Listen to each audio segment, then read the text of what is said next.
I was within 20 feet of these hooligans. It was one of the darkest moments in American democracy, and yet, not 5 months later, many on the Republican side are trying to whitewash what happened. My Senate Republican colleagues must now ask themselves, are they going to join us in pursuing the truth, or are they going to cover for Donald Trump and his big lie? I think they've answered. Good morning. We have a lot to cover on the Cross Connection, including this disturbing new police cam video in the Ronald Green case, and my friend Ta-Nehisi Coates on the new controversy over Nicole Hannah-Jones and the 1619 Project. But we begin today's Cross Connection with Republicans' assault on the truth and their continued fealty to Donald Trump as they continue to minimize the armed insurrection. Now get this, only 35 House Republicans voted to create an independent commission to investigate the January 6th attack on our Capitol. Now to hear Senator Ron Johnson tell it, the day that 5 people were killed at the Capitol just wasn't that big a deal. Now next week, the commission bill heads to the Senate, where it will join other House-approved bills like the George Floyd Justice and Policing Act and the For the People Act, and this is the bill to protect voting rights. But because Mitch McConnell is opposed to the commission, it will likely just be the latest in a long list of non-starters in the legislative graveyard known as the U.S. Senate. Joining me now is Congressman Joe Neguse of Colorado, who was a House impeachment manager earlier this year. Congressman, very happy to have you with me this morning to break down all the things that are happening on the Capitol. I want you to first take a listen to this soundbite from Senate Minority Leader Mitch McConnell and the reverse that he does when talking about what happened on January 6th. Take a listen.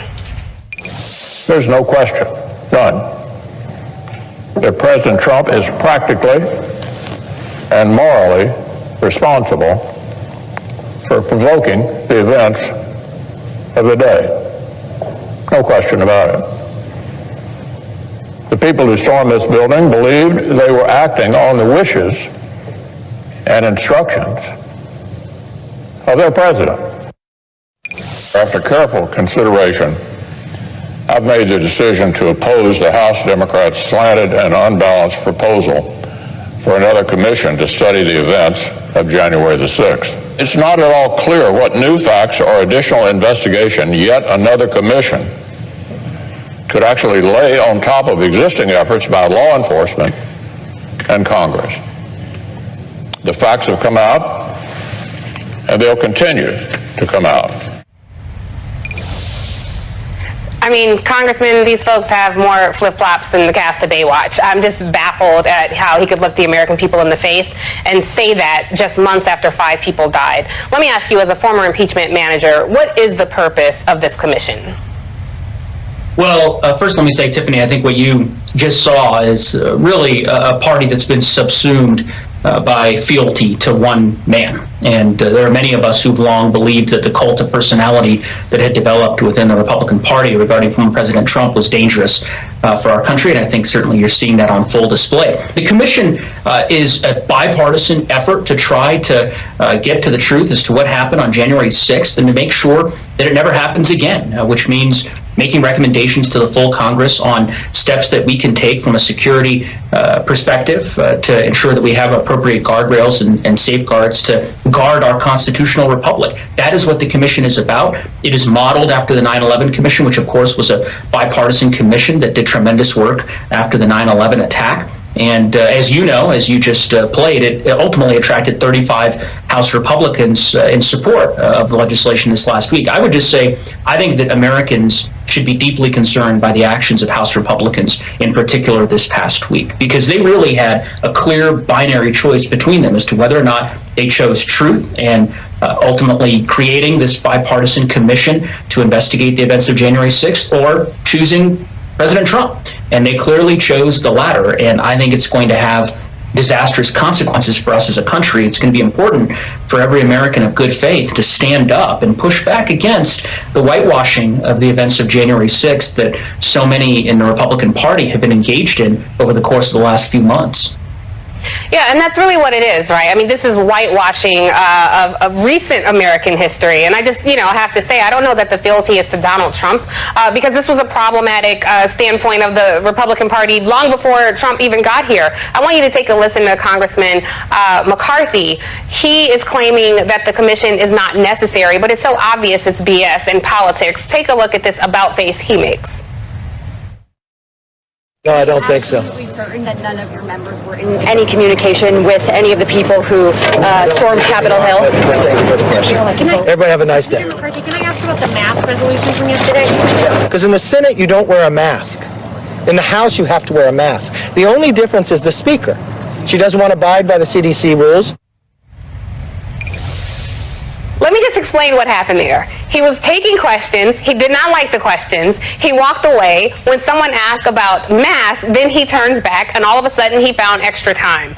It's ridiculous. He's claiming that the commission is not necessary because there are already other investigations happening. Could his opposition be because he might be subpoenaed, given that he was in conversation with Donald Trump while all of this was happening?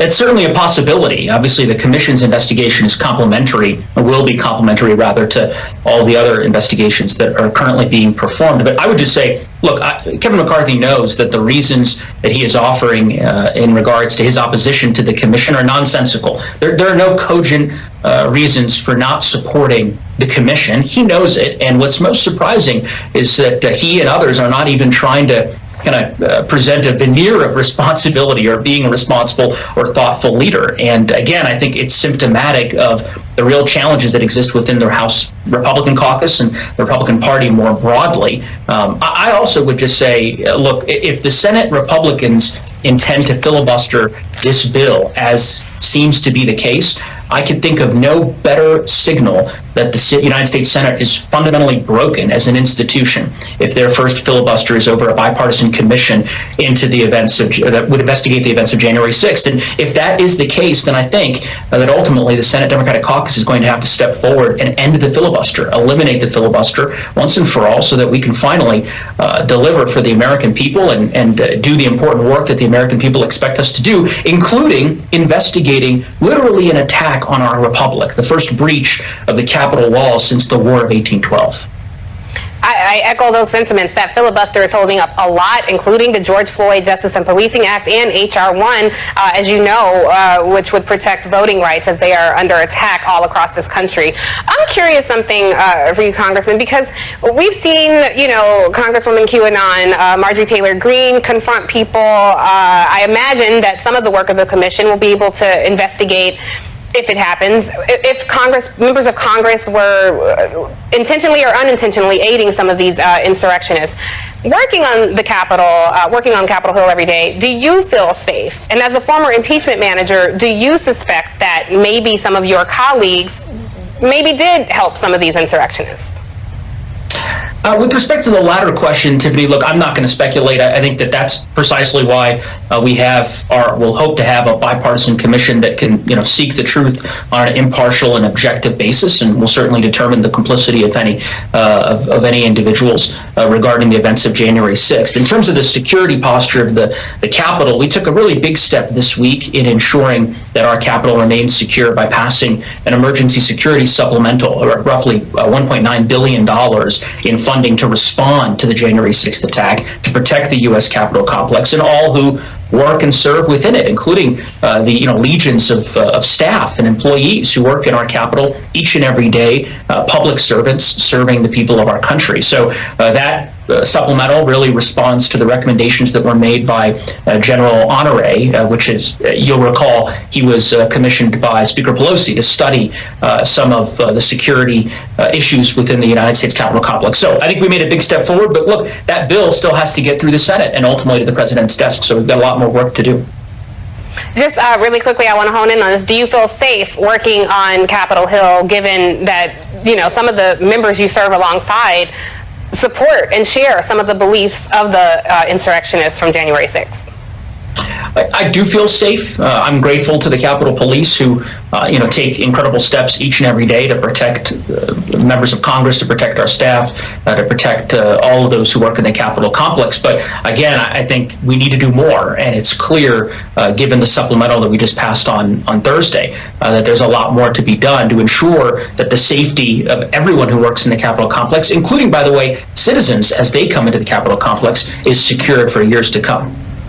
Yeah, I just want to point out to our viewers that $1.9 billion spending bill, the largest portion was almost $700 million, which paid for costs from security and damages that were already done. So thank you so much, Congressman Joe Neguse, for coming on. You'll have to come back so we can talk about infrastructure, because I know you've got a heavy hand in that bill as well. But thanks for making time this morning. And don't go anywhere at home, because up next, your right to an abortion is now in the hands of Brett Kavanaugh and Amy Coney Barrett. We'll discuss that after the break.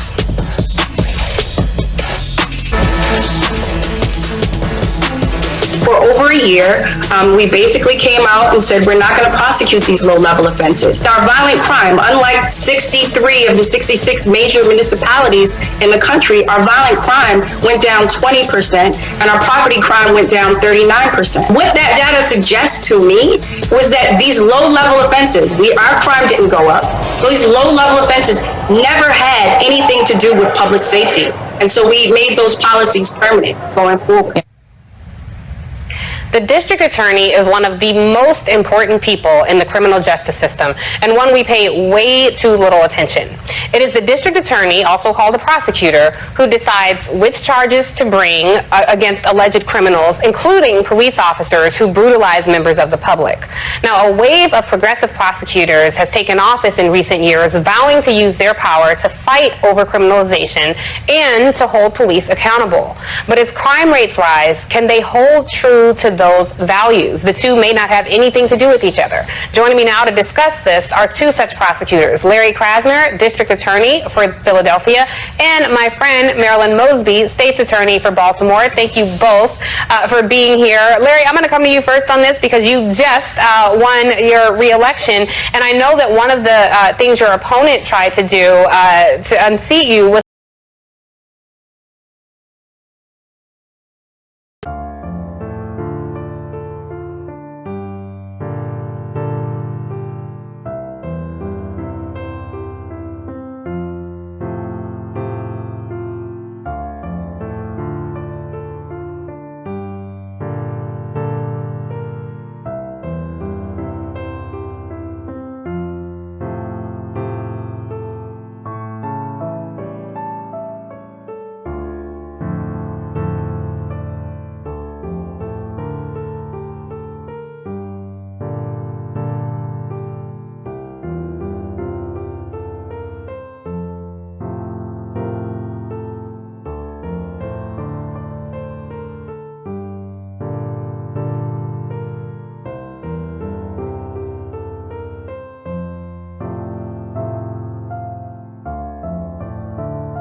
say that because you, supported these progressive approaches as we rethink criminal safety, that was the reason why crime went up. And I'm just curious how you counter that argument.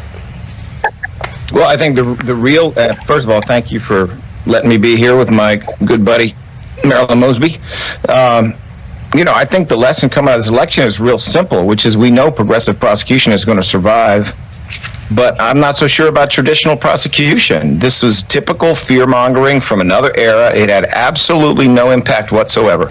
We literally, at this point, have 2 votes for every one of my opponents.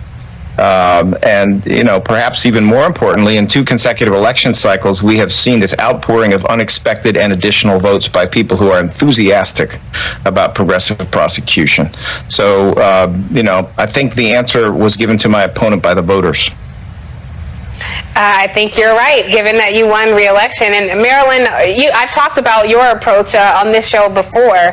And look, I think according to the Washington Post, 80% of all prosecutions are misdemeanors. And so you think about how that clogs the courts and what that does to people, particularly when folks who look like us feel like there's 2 justice systems. How has not prosecuting these low-level offenses impacted your office in Baltimore? So the one thing I can say, thank you, Tiffany, for having me on, it's impacted it a lot. I mean, we looked at the data, as you've already indicated, with violent crime, property crime went down significantly. There was an 80% decrease in drug arrests.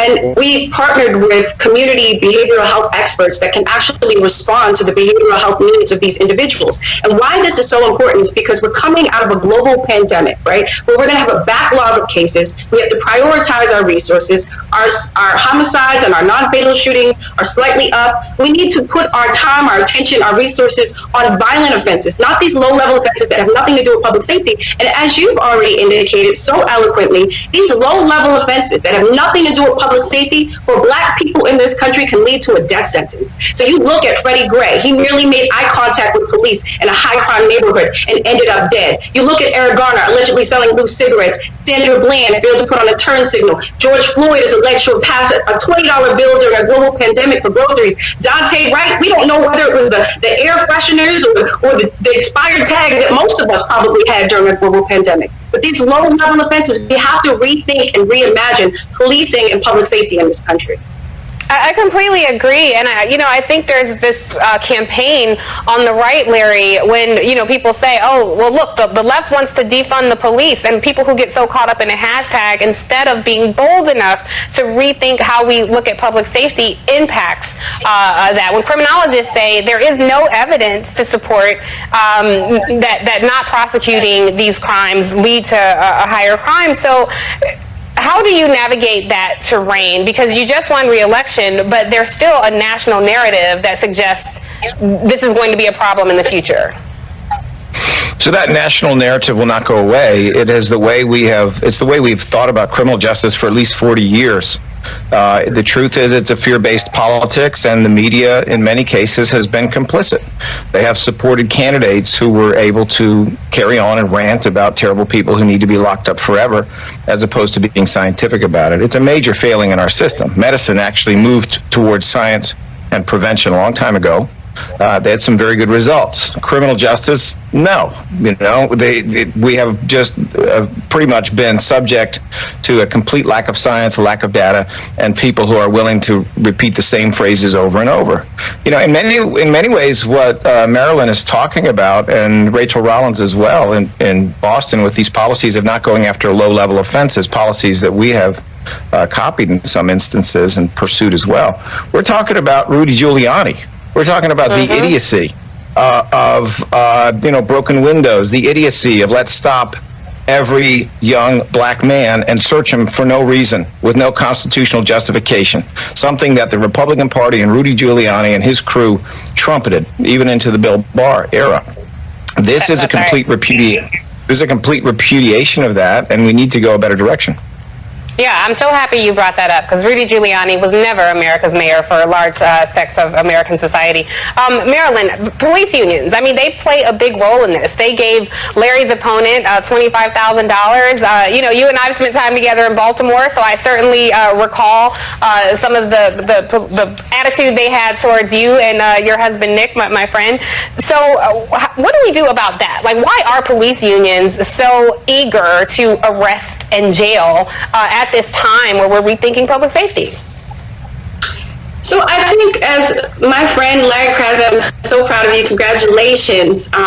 As he's already indicated, we are pushing against a narrative for decades of these failed policies, and the police unions are giving labor unions a bad name. They don't come out when the officers have commit some sort of misconduct, but they push tooth and nail against any sort of reform when it comes to policing, and that is unacceptable. And so, you know, the personal attacks against us as prosecutors, I can tell you, just being the biggest sort of pushback that I've received as a woman, particularly as a woman of color, in implementing these policies, is that I'm personally attacked, right? Mocked, ridiculed, and my competency is the first. My competency and credibility is the first that is always called into question by the police unions, you know, by my governor, by, you know, Fox News affiliates who have gone and done 248 stories on me. It's like this personal sort of attack, and Larry has experienced it too. It's not even based off of evidence, but it's based off of this political sort of ideology in which they want to continue the status quo that has not worked. Yeah, and anyone who's questioning your competency has clearly not spent a lot of time with you, so I'd advise against that. Thank you so much, Larry Krasner and Marilyn Mosby. You'll both have to come back. Don't go anywhere at home because the conversations continue. We're celebrating the AAPI community who have been through so much this year. I'll talk to my MSNBC. Asian Americans have the right to be recognized as American, not as the other, not as them, but as us. This week, President Biden signed the COVID-19 Hate Crimes Act legislation that seeks to address a surge in violence against Asian Americans since the start of the pandemic. But the lived experience of the AAPI community in this country is so much more than victims of hate and violence. Joining me now is my friend and colleague, fellow MSNBC anchor, Richard Louis. He's also the author of the new book, Enough About Me.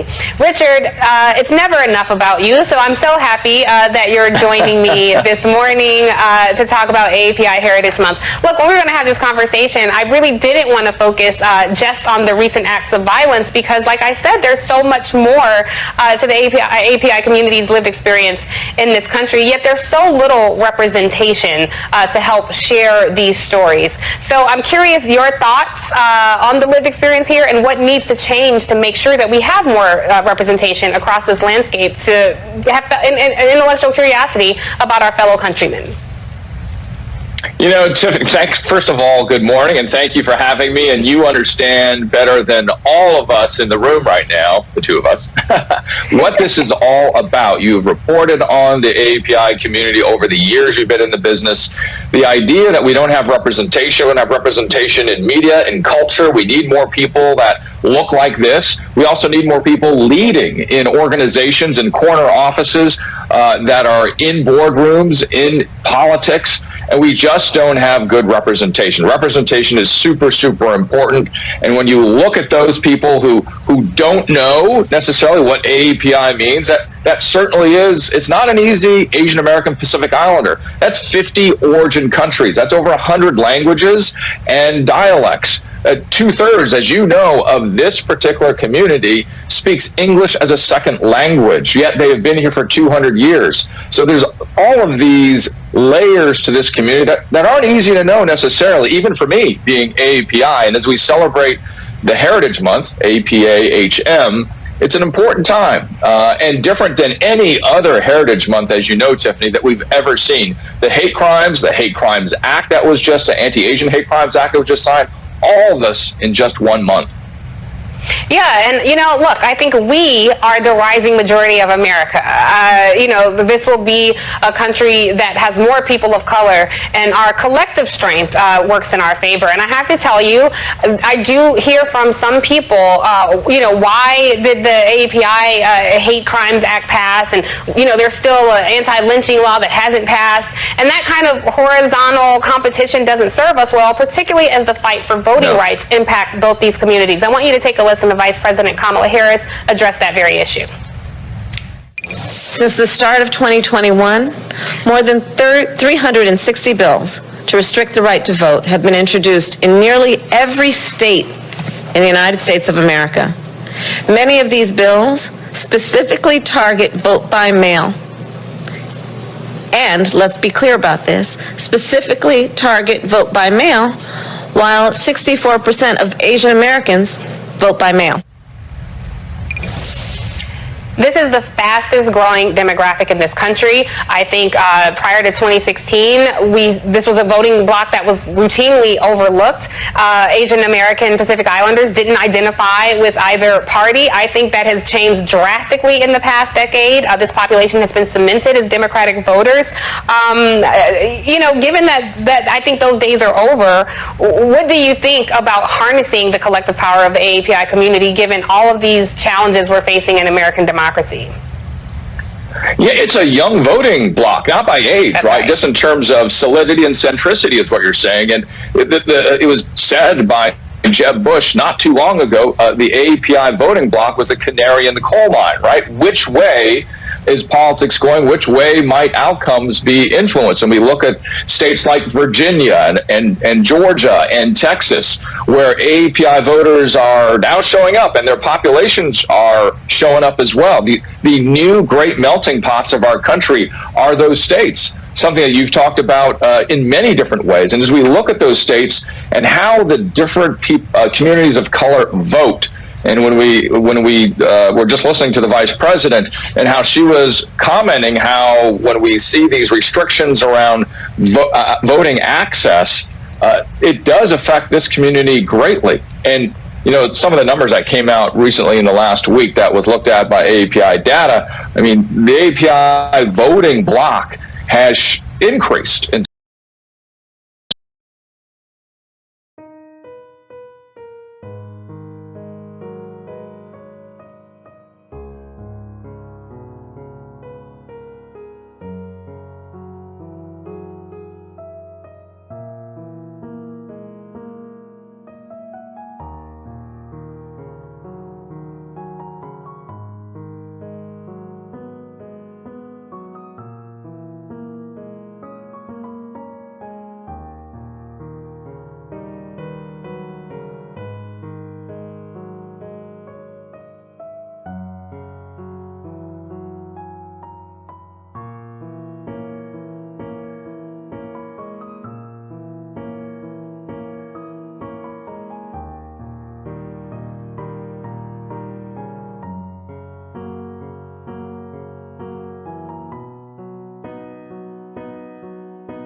terms of their activity by 25%.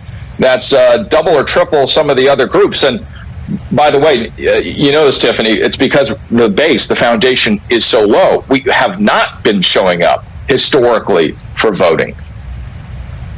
Well, I think that has changed, and it's certainly, like you said, API vote pointed out that voting bloc increased significantly in 2020. And I just want to say, you know, the API community, there are 23 million Asian Americans who migrated from over 20 countries. This is a large group, and I think, Richard, it's time to disaggregate the data and acknowledge the various lived experience, even under the umbrella of the API community.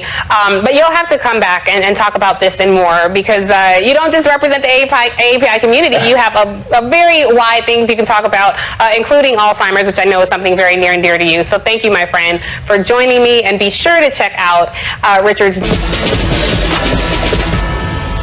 Welcome back to the Cross Connection. Time to make it make sense. Hi, Tiffany. I have a question about the census. Can you explain to me how census reapportionment works, and that why some states gained representation and some states lost, and whether that will affect future elections at the state and local level? Thanks. Thank you, Dawn, for that excellent question. All right, let's get to it. So it's all the talk about the census and voting districts in the news. I can promise you're not the only person wondering WTH is going on. So the number of electoral college votes a state has and the number of seats in the House of Representatives are both based on the state's population, and that's counted every 10 years in the census. Now, the most recent census was last year, so it's time to redistribute some of that political power. Now, before I get into the nitty-gritty, remember, the first primary of 2022 is less than a year away, you guys. And on top of that, it's in Texas, which is suppressing the vote, like the rap song says, at the same damn time it just got awarded 2 more House seats because of that census. So here's how it works. Census appointment is the process of dividing up the 435 seats in the House of Representatives across our current 50 states. Now, every state gets 1 automatically. The other 385 are based on population. Side note, that does not include Washington, D.C., so even though we have a bigger population than Vermont or Wyoming, we have 0 representation in the House. But I digress. The Census Bureau tries to count up everyone residing in the United States, children and adults, whether or not they're citizens. Even undocumented immigrants are supposed to be counted, although your boy Donald Trump fought like hell not to. He even tried to include a question about citizenship, and even though that was ultimately defeated, the debate may still have discouraged many immigrants from being counted. Now, once the count is done, the Bureau uses a formula called the method of equal proportions to determine which state gains seats and which lose. This year, Texas gained 2 seats, and North Carolina, Florida, Oregon, and others also pick up 1 each, while New York, Illinois, and California, among others, all lose a seat. That's a trend that's been going on since 1940. The Northeast and Midwest have lost a net of 84 seats to South and West since then. As far as how this all might affect elections, well, that brings us to redistricting. The census will send even more detailed data to the states in the coming months about who lives where, and the states will use that to redraw their legislative maps. In any state, each congressional district is supposed to represent about the same number of residents. But how those boundaries are drawn can determine which party will win that seat for the next decade. So you guys, this is a knockdown, drag-out fight, and it happens in every state. And by the way, Republicans control a lot more of the state houses that will be drawing these new maps. So this is a reminder to make sure you fill out your census in 2030. I mean, I know this is 9 years away, but seriously, every one counts, literally. Now, if New York State had counted 89 more people last year, it would have kept that House seat. So, Dawn, it'll be a while before we know exactly how this will all shake out, but keep it right here because we won't be taking our eyes off this story at all. If you're watching at home and you have a question on politics or policy that you'd like us to take a stab at, holler at your girl. Send us a short video question, 60 seconds or less, to crossconnection@nbcuni.com. Don't forget to tell us your name and where you're from, and together we'll make it make sense. Don't go anywhere, though, because up next, Authorities in Louisiana finally released police body cam video 2 years after Ronald Green's deadly arrest. We'll discuss that after the break. I think they already know this. I think Donald Trump is going to flip on all of them. What do you think about that, including his children? I really believe that Donald Trump cares for only himself, and he realizes that his goose is cooked. Will Alan Weisselberg flip on Trump? Yes. With all the anticipated flipping, there is no honor amongst thieves, as they say. In the latest legal headache for Trump, the New York Attorney General's office has joined forces with the Manhattan DA to expand its civil investigation of the Trump Organization to that of a criminal capacity. Now, as they continue to scrutinize the company and its chief financial officer, Alan Weisselberg, Trump says this investigation is in desperate search of a crime. But if the long tirade that he released is any indication, it seems 45 might be a little shook. Joining me now to discuss is MSNBC contributor and former U.S. Attorney Barbara McQuade and Justice correspondent for The Nation, Elie Mystal. Barbara, I'm so happy you're making your debut on Cross Connection this morning, so thank you for joining us. And I want to ask, because Tish James is a very thoughtful and strategic politician, and I don't think that she would come out and join a criminal investigation if she did not already smell blood in the water, if she didn't really have something that was going to stick. What are your thoughts? I agree with you. Number one, prosecutors typically are very protective of their own turf and want to work on their own cases, and they'll join forces when they believe that it's in the best interest of justice to do so. And so there are a number of reasons that Tish James and Cy Vance are joining forces here. One is they can share information, which can be very valuable. The other is strategically. They don't want to step on the toes of the other in a way that might harm the other's investigation. So, for example, if someone wants to give immunity to someone like, hypothetically, Alan Weisselberg, it would not harm the other's case. And so that kind of coordination is very important when you're working on a case. But I agree with you. To say that the case is going from civil to criminal indicates to me that there is some factual predication for criminal intent. Elie, I think the question that everybody wants to know, or at least I want to know, will we see Donald Trump arrested? Will we see this dude coming out wearing the white tank top, eating a bucket of KFC, getting carted off into a police car and thrown in jail? What do you say? He's white. They'll let him turn himself in. Come on, let's not go crazy now, right? Now, Don Jr., that'll be interesting, right? Because like one of the other things that I feel is not being talked about enough is that it's also a criminal investigation into Don Jr. and his family is implicated in a lot of the potential financial crimes that these people that have allegedly committed in New York State. So that the Don Jr. perp walk, I still have some hope for. But here's the thing: much as I love Tish James, much as I love my home state of New York, these criminal investigations are into financial shenanigans committed by the Trump Organization that, if we had prosecuted them in the 2010s and 2000s, might have saved us from the entire Donald Trump experience, right? This is cleanup work. I'm still interested in the federal prosecutions that need to be coming for the crimes this man committed while in office. I seem to be one of the only people who can remember that the Mueller report laid out 10 instances of obstruction of justice, all of which Donald Trump can be prosecuted for now. His family and most of his administration were walking Hatch Act violations, including Ivanka Trump and Kellyanne Conway. They can be prosecuted. Christian Nielsen and Chad Wolf and his gang of human rights violators can be prosecuted for their crimes against humanity and for their violations of judicial orders to stop family separation policies.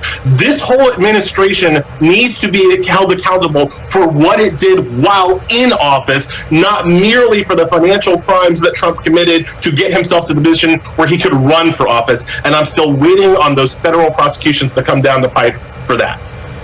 Yeah, Barbara, Elie makes a good point. I mean, because this does cast a dark shadow over many parts of his family. He brought up Jared and Ivanka. They made over $100 million while they were in the White House. The New York AG questioned Eric Trump. So do you think that Donald Trump's family will be implicated in any of this? And if so, what might Donald Trump do? I mean, I know Elie's saying he'll flip on all of them, but might he step in front of a bullet, so to speak, to protect his children?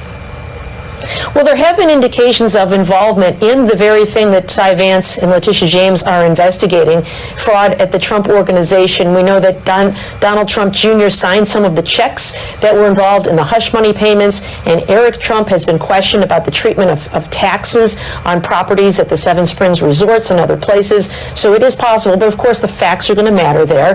The beauty of a paper case from a prosecutor's perspective is that it's much easier to document what happened. You don't have to rely on eyewitnesses who might not have had the ability to observe, or might have forgotten some key details, or might be impeached for bias. Documents don't lie and they don't forget. And so the documents will tell the story here. So it is quite possible that some people can be charged if documents, for example, show the documentation of one asset as having a lower value for one purpose and a higher value for another. Just comparing those two numbers will help reveal whether there was any fraudulent intent. As to whether Donald Trump himself would flip on the others, I don't know. You know, I certainly don't think he is above putting himself before his family, but I think from a prosecutor's perspective, typically you try to flip lower level offenders against the bigger fish. And I would have to think that by anyone's estimation, Donald Trump himself is the biggest fish here. So I'd be surprised to see prosecutors make that offer. Well, we will definitely be watching. Barbara McQuade, thank you. Your insight here was very helpful. And Ellie, you always bring the fire. So thank you for sticking around for this segment.